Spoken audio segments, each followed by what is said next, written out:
हाय, ऐका ना, मी विरारमधील मिनी द्वारकाधीश मंदिरात गेले होते. ज्यांना गुजरातला जाता येत नाही किंवा काही कारणामुळे जाता येणार नाही, त्यांनी नक्की एकदा तरी इथे येऊन दर्शन घ्यावे. रविवार असल्यामुळे खूप गर्दी असणार होते हे मला आधीच माहिती होतं आणि ऐकलंसुद्धा होतं. म्हणून मी सकाळी लवकरच जाऊन यायचं ठरवलं होतं. खूप दिवसापासून मनात होतं की इथे जायचं आहे, पण काही ना काही कारणामुळे ते राहून जात होतं.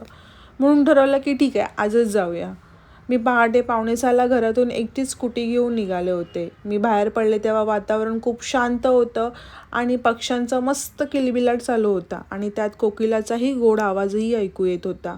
तो आवाज ऐकायला खूप छान वाटत होतं.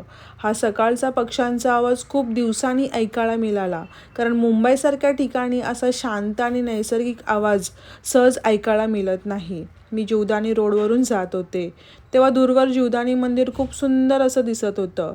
थोडं पुढे गेल्यावर एक ब्रिज लागला, तिथून सकाळचे दृश्य खूप सुंदर असं दिसत होते आणि मस्त दाट धुकेसुद्धा दिसत होते.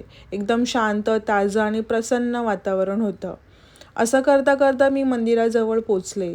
मंदिर अगदी कॉलेजच्या समोरच आहे आणि मुख्य रस्त्यापासून साधारणतः 15 ते 20 मिनिटाच्या अंतरावरती आहे. विरार स्टेशनवरून बस आणि ऑटो सहज उपलब्ध आहेत. मी थोडी जास्त लवकरच पोचले होते म्हणून मंदिर बंद होतं. पण 7 वाजता मंदिर उघडलं. सकाळी 7 ते 1 आणि संध्याकाळी 4 ते 9 या टायमाला मंदिर ओपन असतं. मी सकाळी लवकर गेल्यामुळे गर्दी अजिबात नव्हती आणि मला आरतीसुद्धा मिळाली. व्हिडिओ किंवा फोटो काढण्याची परमिशन नव्हती, तरी मी आरतीचा थोडासा भाग रेकॉर्ड केला आहे आणि या व्हिडिओमध्ये तुम्हाला दाखवला आहे.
मंदिर खूप सुंदर तयार केलेलं आहे. गुजरातमधील द्वारकाधीश मंदिरासारखंच इथला देखावा आहे.